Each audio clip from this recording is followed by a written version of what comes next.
Olá, muito boa noite, gente. Tudo bem? Como é que vocês estão? Espero que todo mundo esteja muito bem. Estamos aí mais uma vez para dar continuidade aí à nossa playlist, o Evangelho no Lar. Mais uma vez nós estamos aqui para fazer a nossa prece, né, para levar a nossa vibração, enfim. E sempre bom estar com vocês, refletindo sobre a vida. Hoje me atrasei um pouquinho, vocês não vão perceber isso, mas tive uns problemas aí. Meu computador vive dando probleminha. Não sei se é os gatinhos que sobem em cima, que sei lá o que acontece.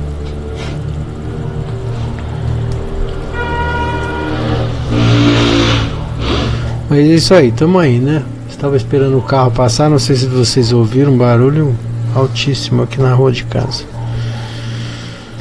Então é isso, como vocês sabem, a gente usa essa playlist aqui para fazer as nossas preces, a nossa vibração, né?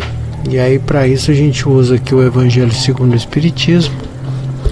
A gente usa esse outro livro aqui também, que a gente tem lido ele na sequência, né? Cirurgia Moral, do João Nunes Maia, pelo espírito do Lancelin. E a gente também usa esse livro aqui do Sri Prem Baba, Flor do Dia, né? Que também tem uns pensamentos muito legais, muito bem desenvolvidos a respeito de comportamento, de sentimento, esse tipo de coisa, né?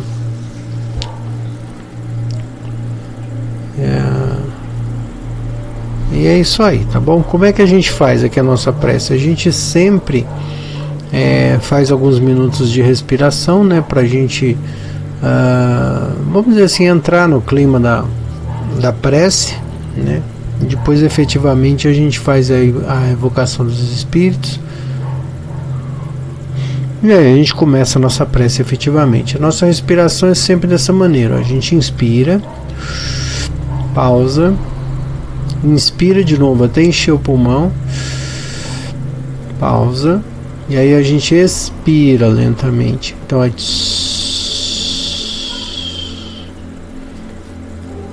tá certo, a gente vai fazer isso por 8 minutos. Eu vou marcar aqui os 8 minutos e aí a gente começa então efetivamente a nossa prece, tá? Que é quando a gente faz a evocação dos nossos bons amigos e aí a gente dá continuidade. Tá bom? Vamos lá?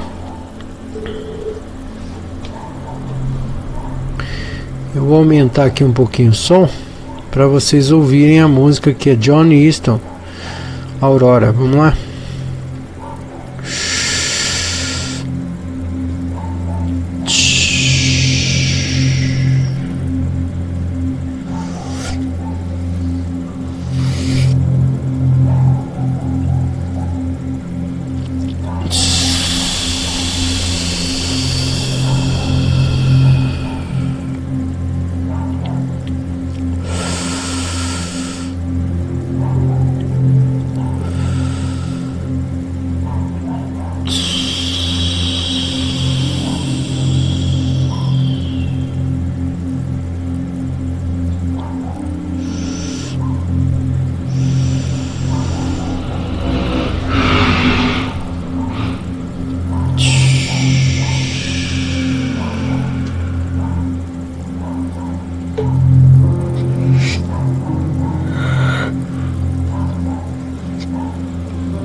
Muito bom, muito bom.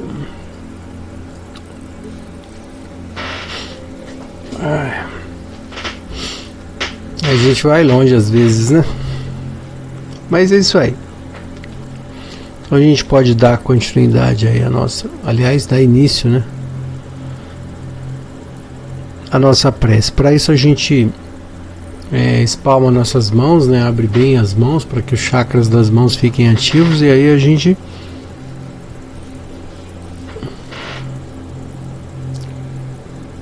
começa efetivamente nosso trabalho aqui. Vamos lá?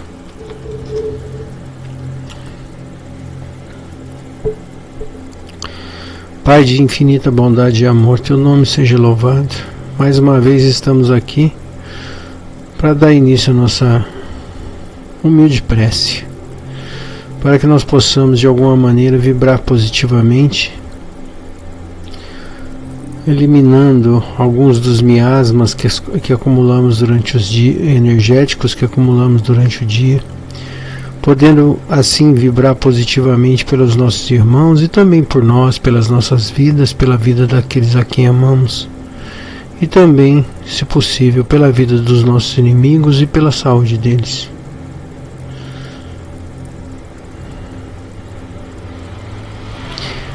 Queridos irmãos, somos muito pequenos ainda e temos grande dificuldade de entendimento de algumas passagens. Mas como também sabemos, Deus é sumanamente poderoso e bom, e Ele pacientemente aguarda os desdobramentos de nossa evolução, a fim de que nós também tenhamos o nosso lugar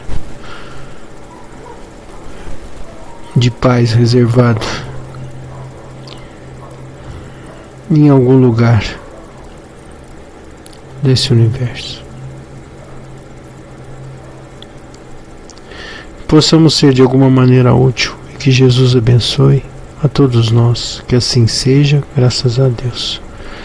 Pai nosso que estais nos céus, santificado seja o vosso nome.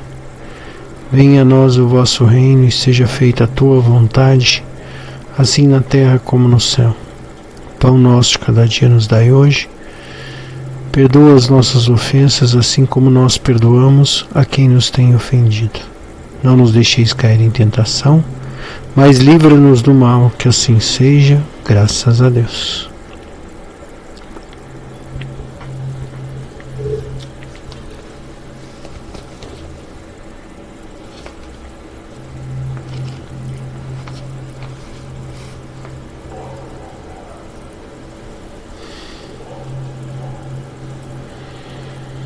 Página 212. A fé religiosa, condição da fé inabalável. No seu aspecto religioso, a fé é a crença nos dogmas particulares que constituem as diferentes religiões. E todas as religiões têm seus artigos de fé. Sob esse aspecto, a fé pode ser raciocinada ou cega. A fé cega nada examina, aceita sem verificar tanto o falso quanto o verdadeiro e choca-se, a cada passo, com a evidência e a razão. Em excesso, leva ao fanatismo.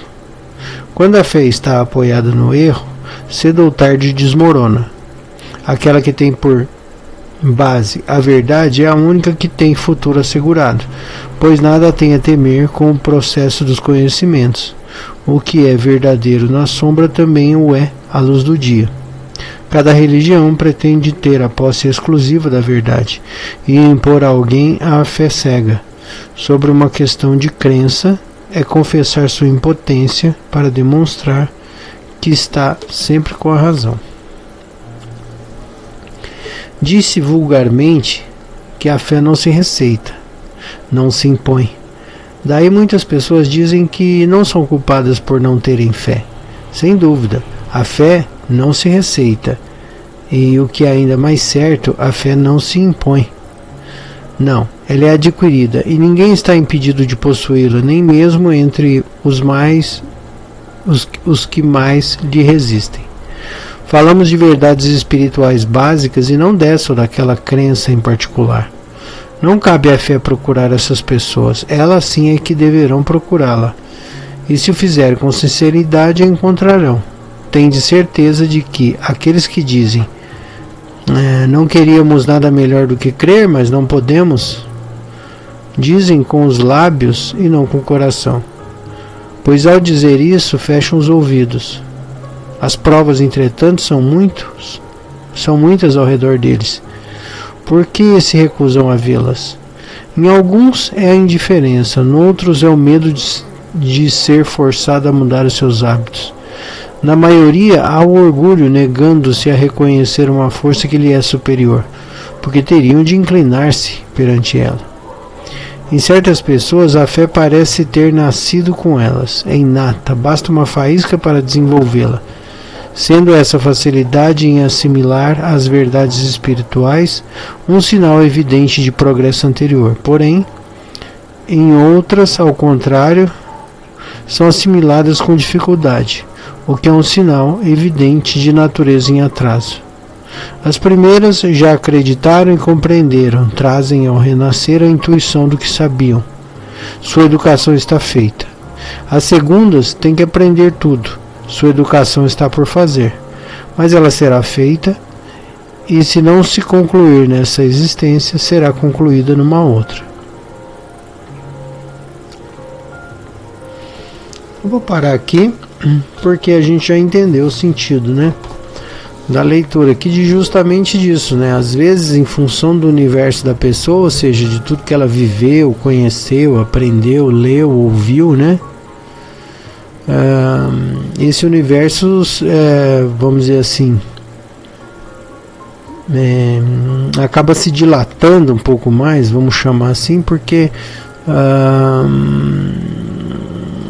erudição, de um modo geral, que é o que? A capacidade de você ler coisas, de você aprender coisas, de você ver culturas diferentes, né? Tudo isso vai... esse somatório desses conhecimentos todos, que a gente chama de certa maneira de erudição, né? De erudição, faz com que as pessoas elas comecem a entender o seu tamanho, que é muito pequeno perto do universo, né? A gente, por exemplo, começa a ver outras culturas, outros jeitos de ver o mundo e tal, e a gente começa a ver que como a gente é cada vez mais insignificante, né? Isso é quase um paradigma, né, do filósofo, né, que lê, tentando entender tudo, o mundo, e aí quanto mais ele lê, mais ele percebe que menos ele sabe, né? Então, às vezes, quando uma pessoa assim, ela fica arrogando, né, para todo lugar, não, eu tenho certeza. A pessoa diz esse tipo de coisa, você vê que é uma pessoa simples, né, inocente, que não sabe muito bem o que está falando, né? E às vezes a arrogância dela até cria uma noção de autoridade e tal, mas quando a pessoa solta esse tipo de frase, você fala assim, meu Deus do céu, coitadinha, né? Ainda não acordou para a vida ainda, né?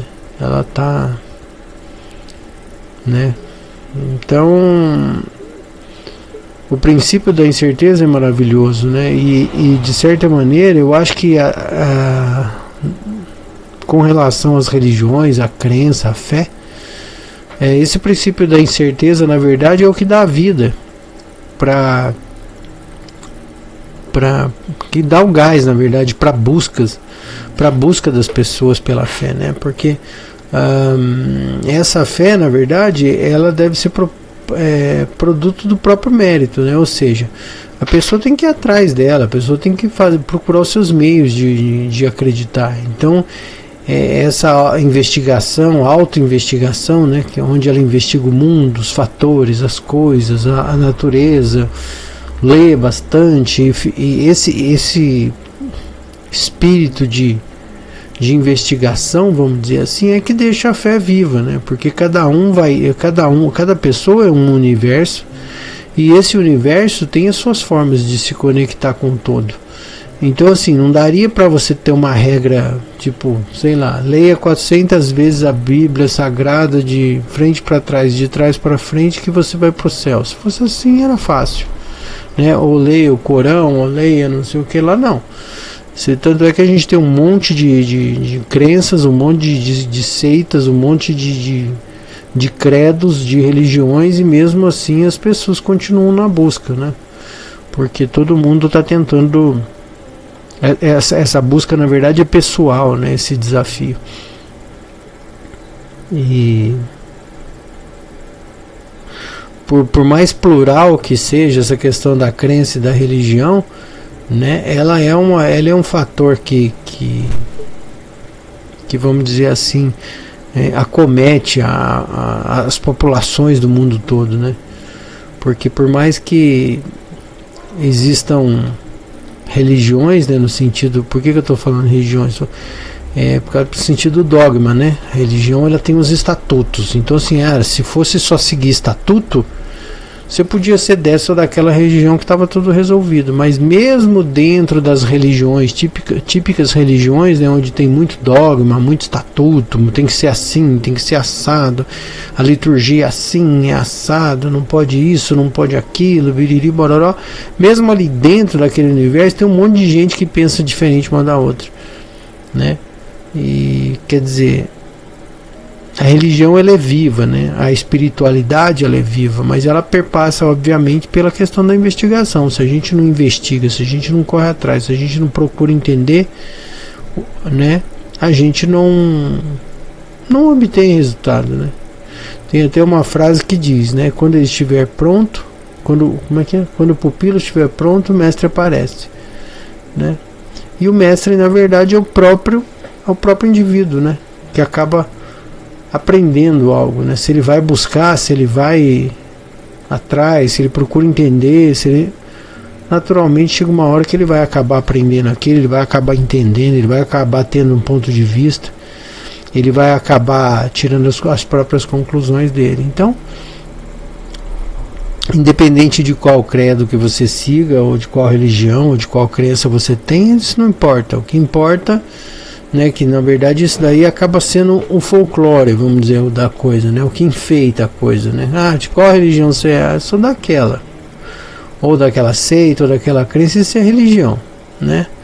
Agora, efetivamente, o que vai fazer diferença para a sua consciência é a maneira como que você se conecta com isso, né? Então, obviamente que para a gente ter uma conexão profunda e verdadeira, a gente tem que buscar com força também, né? Porque senão não vai virar nada, né? Não dá para, como eu já disse, alguém ditar uma regra para você e a partir disso você já está salvo, já está resolvido. Isso não existe, né? Tá certo? Vamos fazer uma prece hoje pelos moradores de rua, pelo frio. Espero que em breve, o frio é uma coisa abençoada pra caramba, eu acho. Eu acho muito, assim, a gente tem que aprender a respeitar, né? Você vê que quando chove, por exemplo, 2 dias de chuva as pessoas já estão xingando a chuva, né? Tem um monte de gente que faz isso. Frio também, né? Todo ano a gente sabe, há séculos, a gente sabe que em determinada época do ano vai fazer frio. E toda vez que faz frio a gente fica reclamando do frio, não sei o que lá, né? Parece que a gente não, né? É tipo assim, é a mesma coisa que reclamar da velhice. A gente sabe que vai envelhecer e fica reclamando da velhice, né? Não faz sentido isso, né? Não faz sentido. Mas aí a pessoa diz, mas porque é ruim, ficar velho é ruim, passar frio é ruim. É verdade. Mas não adianta ficar reclamando. Vai adiantar o quê? Nada, né? Não vai adiantar nada. Adianta muito mais, por exemplo, tá ficando velho? Tá, vai fazer um exercício, vai entrar num pilates, vai, sei lá, vai fazer alguma coisa para manter esse corpo ativo, esse corpo vivo, esse corpo, né, rígido, enfim. Tem que ficar, tem que estar funcionando, né? O que não dá é para ficar reclamando, encostado. Isso não adianta nada, não vai resolver nada, né? É questão até de meio que imaturidade da nossa parte, né? E eu me incluo nessa, porque às vezes eu reclamo também, né, do frio. Às vezes a gente erra a roupa, sai tipo, não esquece a blusa, tem hora que judia, mas faz parte, né? Tá certo? E olha aqui. Então vamos fazer uma prece aí pra nós. Eu tava querendo atropelar, já indo pra coisa, mas vamos fazer a prece pelos moradores de rua, tá? Por causa do frio. Vamos lá? Pai de infinita bondade e amor, permite-nos vibrar positivamente pelos nossos irmãos que vivem as ruas, né? Que enfrentam a dificuldade da friagem nessas noites, né, frias, e toda sorte de dificuldades. Pedimos humildemente que os bons espíritos possam encaminhar essas vibrações de uma maneira que elas possam ser úteis da melhor maneira possível. Que assim seja. Pai nosso que estais no céu, santificado seja o vosso nome. Venha a nós o vosso reino e seja feita a tua vontade, assim na terra como nos céus. Pão nosso cada dia nos dai hoje. Perdoa as nossas ofensas, assim como nós perdoamos a quem nos tem ofendido. Não nos deixeis cair em tentação, mas livra-nos do mal, que assim seja, graças a Deus.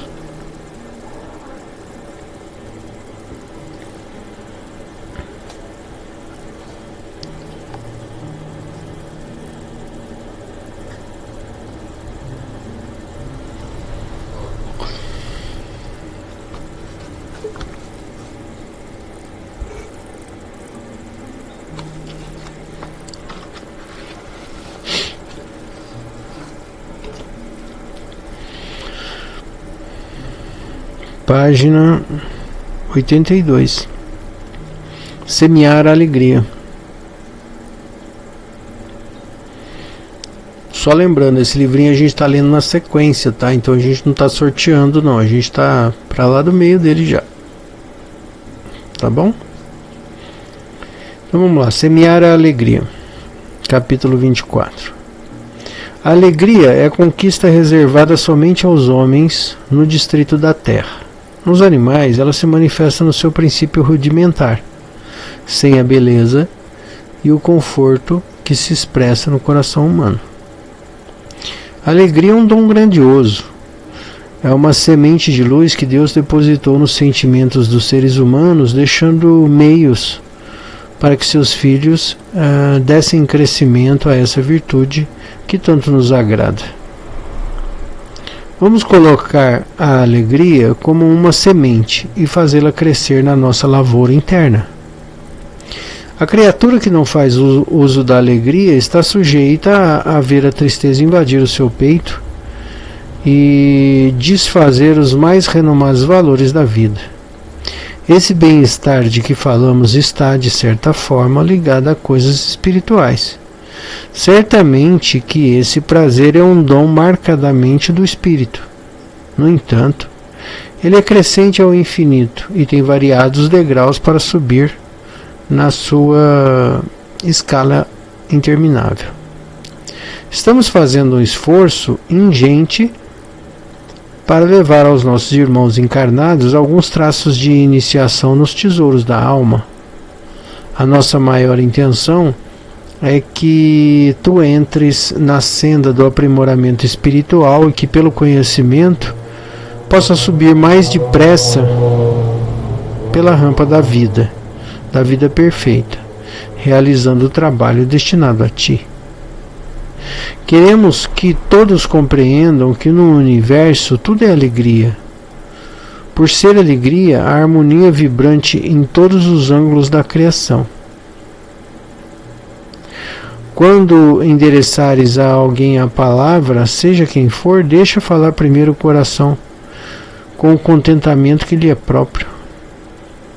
Aos enfermos e às crianças devemos nos dirigir de modo próprio aos estágios da alma que nos ouvem, pois se os nossos lábios não exprimirem o nosso bem-estar através das nossas palavras, estaremos estragando o tempo e menosprezando aquilo que Deus nos deu por amor e que deve ser doado com prazer. Deves disseminar por onde fores as sementes da alegria, com a pureza que nasce dos sentimentos mais elevados da vida, porque é dando que recebemos. A lei nos garante a colheita daquilo que estamos plantando. A criatura triste envelhece com mais facilidade e cria em torno de si um ambiente de sombra, de modo a afastar todos os que queiram aproximar-se e que por vezes estejam querendo ajudar.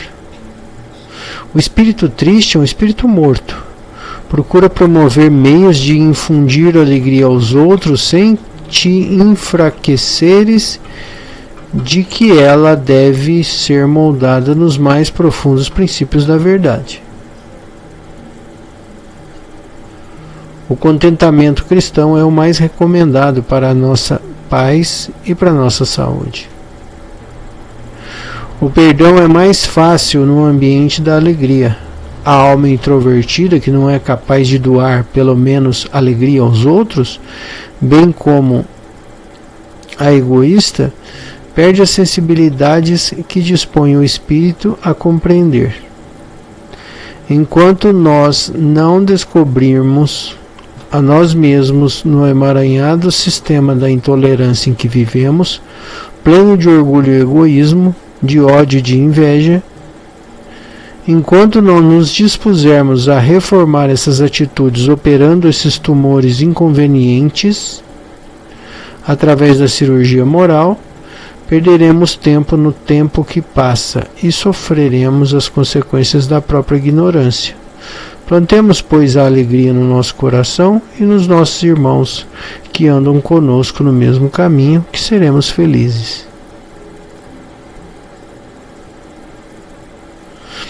Tem uma única coisa aqui que eu não sei se eu não entendi direito ou se eu não concordei, mas ele diz aqui, né? O espírito triste é um espírito morto.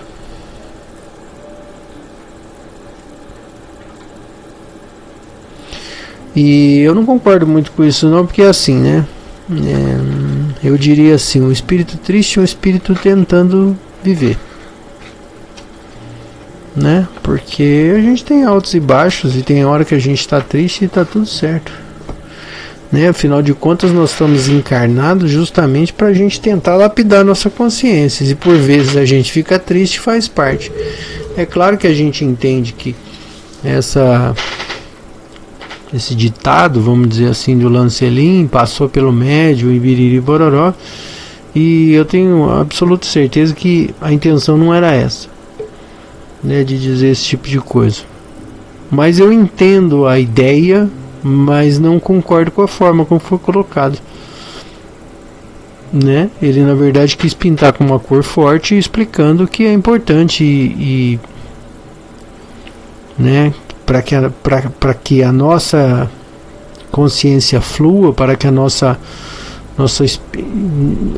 vida flua, né? É melhor que nós estejamos alegres. É isso que, dessa maneira que eu entendo essa leitura, né? Porque tudo fica mais facilitado. Mas também faz parte, às vezes, a gente ter um pouco de, né? Às vezes a gente tá triste, abatido, abalado, faz parte também. E cabe a nós mesmos, né, procurar uma forma de satisfação dessa consciência. E é uma coisa que eu sempre digo aqui, né, em todas as preces, aqui, todas as vezes que a gente que eu faço prece aqui, vira e mexe, eu trago esse assunto, dessa questão da postura. A gente precisa, na medida do possível, tentar se cuidar. E aí você tem que fazer uma análise contínua de como é que você está vivendo a tua vida e, na medida do possível, tentar ajustar ela para ela ficar melhor. Isso não é egoísmo, isso é só uma questão de ajuste, né? O problema é que, por exemplo, já falando de algumas religiões, de algumas seitas, de algumas casas, enfim, que existem, que tentam trazer, né, trazem referência da Bíblia Sagrada, essa Bíblia toda editada, recortada, inventada, né, pelos homens, né, essa ideia judaico-cristã do sofrimento. Então, assim, por exemplo, a pessoa, sei lá, alguma coisa que é corriqueira, e a pessoa diz, não, mas a vida é assim mesmo. Tipo assim, vou dar um exemplo, vai. Sei lá, você está num relacionamento, o relacionamento não está legal faz muito tempo. Você já tentou de todo jeito, mas aquela frase, até que a morte os separe, ficam te assombrando.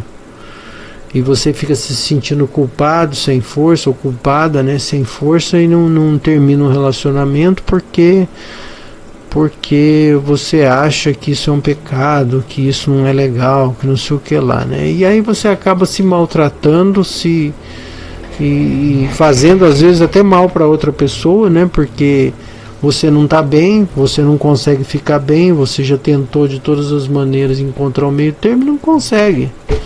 E aí você fica mentindo para você mesmo de que está tudo bem, de que está tudo legal, e a tua vida fica ruim, né? E aí a sua vida estando ruim, é natural que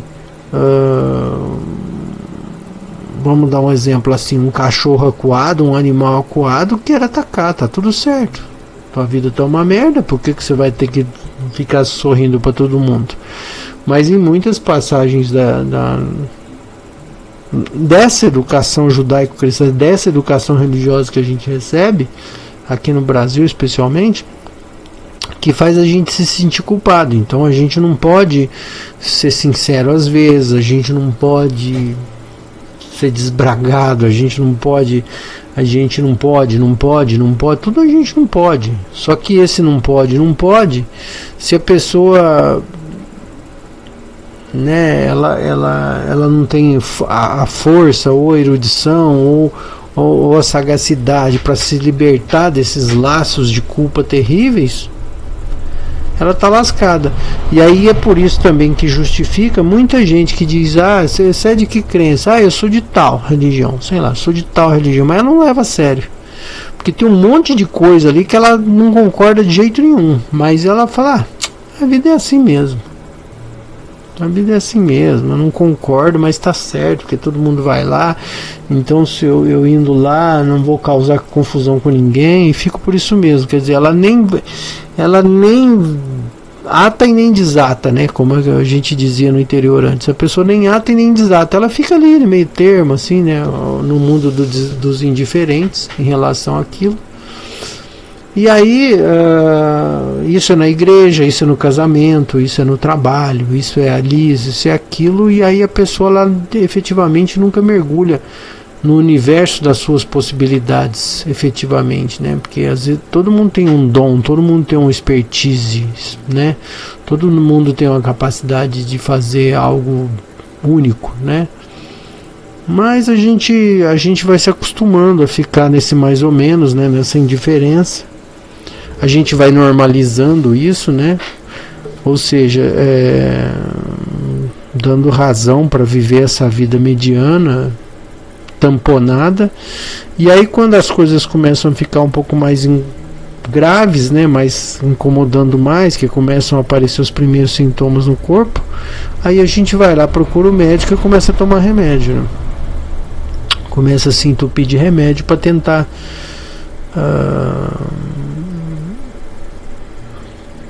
resolver, sanear algumas dores, alguns inconvenientes, porque na verdade a consciência, né, o espírito, a alma do indivíduo já está toda doente, e aí o corpo começa a manifestar os sintomas dessa doença, né? Ou seja, esse corpo espiritual, né, ele está cheio de buracos na aura, está cheio de problemas, de imperfeições, e naturalmente isso vai se refletir no corpo físico. E aí a gente fica tomando remédio para o corpo físico e nunca sara. Nunca sara porque a gente não quer efetivamente, ou não aprendeu, ou já não tem nem condição mais de reagir e efetivamente fazer uma mudança de atitude na nossa vida, que é o que nos tornaria vivos de novo, ativos e por aí vai, né? E aí eu acho que nesse sentido, essa frase que está escrita aqui no coisa, que o espírito triste é um espírito morto, de certa maneira faz algum sentido na maneira em que, do ponto de vista em que a gente não tem alegria, a gente não tem vontade de fazer nada, e tudo que a gente vai fazer contrariado. Entendeu? A gente não vai fazer com qualidade, a gente vai fazer por fazer, a gente vai fazer de qualquer jeito, porque a gente não está feliz. E aí, né, cortar na carne, que seria você olhar para você e falar: puxa, minha vida, isso não é bom, isso não é bom, isso não é bom, o que me faz feliz? Tem coisa que dá para contemporizar, tem coisa que não dá, tem coisa que não dá para negociar, tem coisa que você tem que encarar e resolver, né? E eu tô falando isso para vocês, falando para mim também. Então, tem coisa que não dá, tem coisa que você fala: não, até aqui dá para ir, daqui para lá não vou mais, eu não quero mais saber, e pronto, e vou cuidar de mim, né? E tá tudo bem, né? Porque eu entendo assim, Deus, Jesus, Deus, né? Ele não eu estou dizendo Jesus na representatividade de Deus, né? Que obviamente não são a mesma coisa. Mas ele não esses seres mais evoluídos não quer que que nós sejamos pessoas tristes, pessoas combalidas. Eles não querem isso. Querem que a gente seja feliz e que a gente evolua na medida do possível, né? Com uma certa moralidade, com um certo equilíbrio, né? E a gente se desenvolva a nossa consciência. Eu entendo que é assim. Mas cabe cada um fazer o seu caminho, cada um buscar os seus resultados, e obviamente essa busca é individual. Não dá para ser alguém, sabe, ditando uma regra para você, porque não é assim que funciona. Tá certo? Bom, dito isso, vamos fazer uma prece por nós mesmos agora, né? Que é de lei, a gente fazer a prece por nós mesmos. Não é que cada um pede aquilo que acha que é necessário para si. Eu sempre sigo a política seguinte: os bons espíritos sabem exatamente o que a gente precisa. Então eu costumo, para mim pelo menos, é raro às vezes que eu peço. Porque às vezes você está pedindo uma coisa, está botando uma energia numa coisa e não é para ser, aquela coisa não é para ser. Teu caminho seria melhor sem aquilo. Mas a gente encana numa coisa e quer aquilo, porque a nossa visão também é muito pequena, é muito, sabe, e obviamente essa maneira de a gente pensar é que gera o sofrimento na nossa vida, que gera o atraso na nossa evolução, né? Porque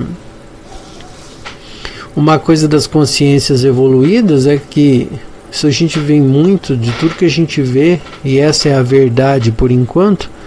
As consciências mais evoluídas, elas são etéreas, elas são diluídas, elas são, né, espraiadas, elas são etéreas, né? A palavra etérea é maravilhoso, né?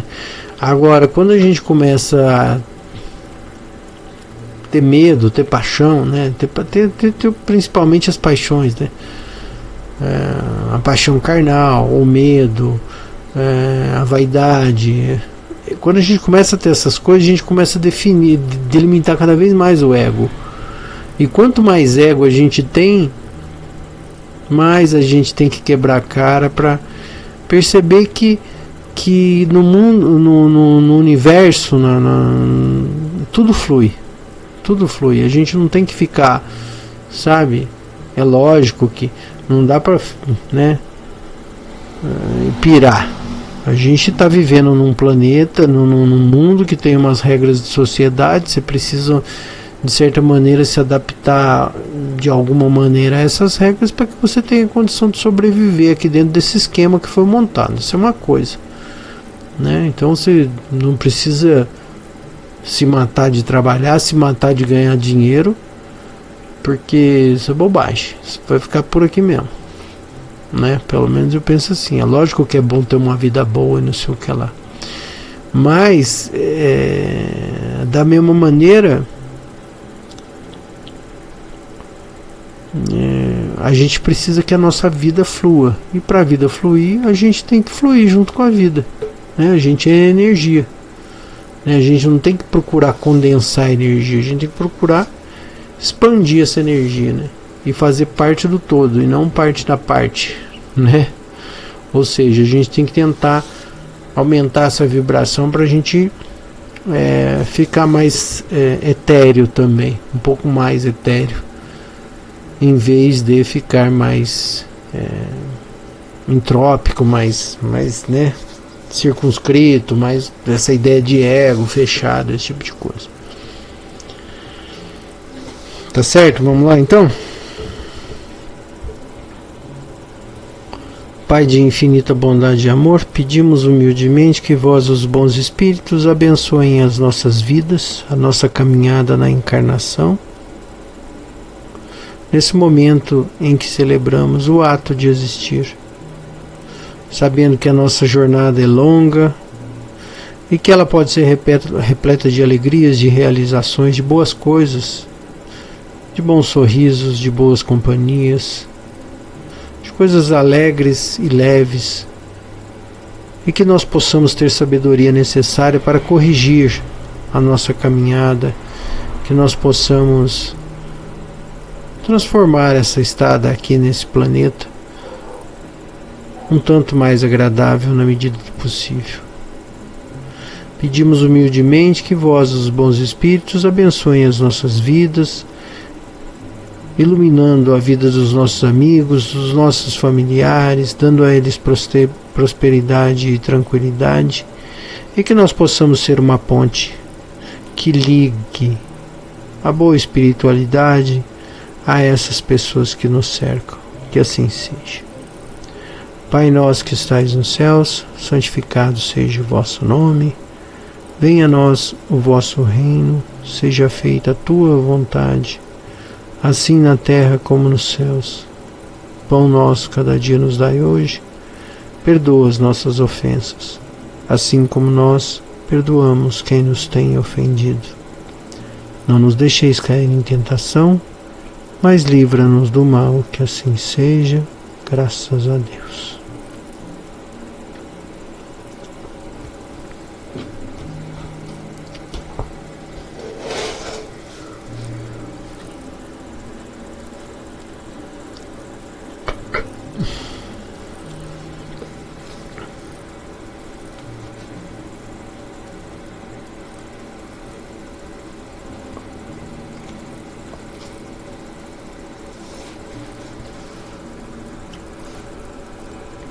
Unindo matéria e espírito.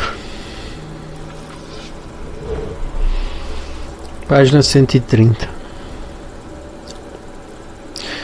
Eu sou um renunciante e ao mesmo tempo um cidadão do mundo. Mas eu sou um renunciante um pouco diferente, porque trabalho para unir matéria e espírito. Meu trabalho é ensinar as pessoas a viver espiritualmente.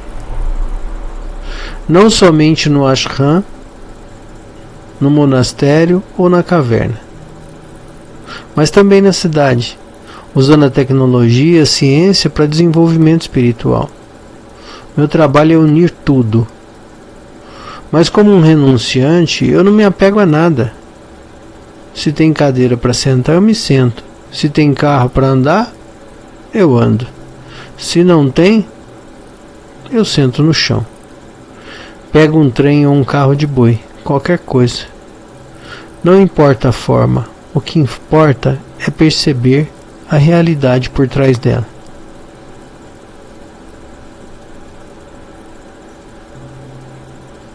Esse ashram aqui que ele fala são espaços, né, de meditação que o Prem Baba criou, né? Então ele chamava esse lugar disso, né? Enfim, e eu acho que é isso, sabe? A gente não levar as coisas a sério demais, né? Lógico que vão ter dias que vão ser porrada, tem dias que vão ser difíceis na vida da gente, mas que a gente não leve nada demais, não. Hoje eu ouvi uma frase, eu não sei onde foi que eu vi isso, mas enfim. Eu vi uma frase que fala o seguinte, né? A questão não é de vida ou de morte, de passar pelo planeta aqui. A questão não é de vida ou de morte, a questão é existir. Se você existe, pronto, você já existe. Você só vai mudar a dimensão, talvez. Talvez você mude de lugar, deixe o corpo físico em algum lugar e continue. Aí chegando nessa outra realidade, você vai ter que aprender as coisas de lá, se adaptar àquela sociedade de lá, se for o caso, e seguir adiante. Mas independente do que a gente faça, o tempo inteiro a gente vai ter que se adaptar, aprender coisas novas e seguir adiante, né? Então que a gente siga com alegria, que a gente procure na medida do possível fazer as coisas que a gente gosta o tempo inteiro. E se respeitar, talvez esse seja um grande aprendizado que nós devêssemos ter, que é de se respeitar, certo? E na medida do possível aprender a se respeitar. Talvez esse seja uma das missões da gente passar pelo planeta Terra, passar pelas culturas as quais a gente aceita, né, o desafio de enfrentar. Talvez seja isso, para a gente aprender a se amar, a se respeitar. Talvez esse seja o sentido da escola da vida, e não viver ao léu, não viver, sabe? Tem uma coisa que aconteceu na minha vida que eu sempre vem na minha cabeça isso. E a minha mãe, ela era de uma crença, de uma determinada religião. Aí no mesmo ano, um ano antes de eu nascer, isso há 50 anos atrás, ela mudou de religião. E ela fala, e a crença que ela adotou falava de a volta de Jesus, né? E a mãe dela acreditava, a minha avó, a mãe dela acreditava piamente nisso. O que aconteceu foi que a minha avó morreu, Jesus não voltou. O ano 2000 chegou, que era uma grande crença, né, de um grande folclore que tinha em torno disso, de que Jesus voltaria, que 1000 passará, 2000 não chegará, que tinha um negócio assim que falavam muito também, eu ouvi muito na minha infância. Não aconteceu nada. Minha mãe faleceu em 2015, não aconteceu nada. E o que a gente tira de lição disso? Que elas ficaram esperando, uma fé cega, ficaram esperando o quê? Você não tem que ficar esperando. É tipo assim, fiquei 40 minutos na fila do pão, não aconteceu nada, eu vou embora, eu vou na outra padaria, eu vou para qualquer lugar, entendeu? Eu não vou ficar a vida inteira esperando, entendeu? Se eu quero pão fresco, eu tenho que ir atrás. Entendeu? Não dá pra simplesmente, tipo, tem a fila, fica na fila, não se questiona nada, enferruja ali na fila, né? Não dá pra ser assim, né, gente? Então a gente tem que fazer alguma coisa. O que fazer? Não sei. Eu tô tentando fazer alguma coisa do meu jeito, com as minhas possibilidades, que são muito pequenas, com os meus livros, com os meus questionamentos. Eu tô tentando fazer alguma coisa, né? E convidando vocês para fazer alguma coisa aí também, pra gente fazer um bem bolado e chegar numa conclusão, quem sabe, ou talvez nem isso.